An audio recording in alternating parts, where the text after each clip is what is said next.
And the effects of the pandemic are magnifying this key problem with the supply chain issue. A new federal pilot program aims to try and ease that shortage. Currently, only those 21 years or older can drive a semi-truck across state lines. This new program would allow drivers as young as 18 to get behind the wheel, and that is raising some safety concerns. And joining us now to talk about it is Eric Teo with the Insurance Institute for Highway Safety. Eric, thanks for being with us. I want to get your position on this in just a minute, but first, I think a lot of people would react to this news, maybe thinking that people that age lack the experience to get behind the wheel of a big rig. What are the specifics of this idea?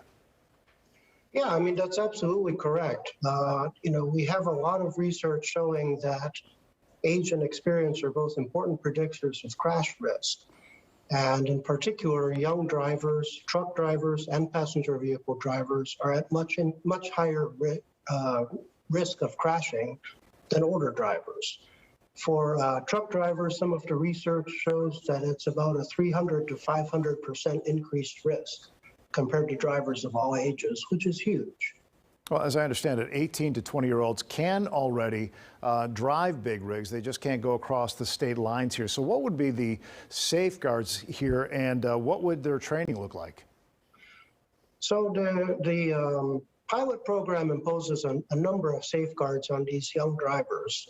There is a probationary period in which they have to have certain crash avoidance technologies like automatic emergency braking and a speed governor set to 65 miles per hour.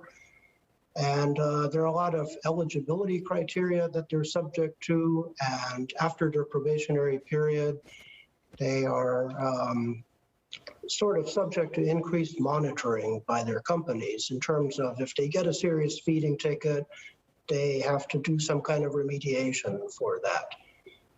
I'm just thinking of the weather that we're dealing with out right now. Would this be year-round? Would they be doing this sort of driving on the expressways in the wintertime? I don't recall seeing any restriction in the bill about, or in the program about when they can drive. Well, we know what a big issue this has been. How much would actually allowing younger drivers like this help the supply chain issue?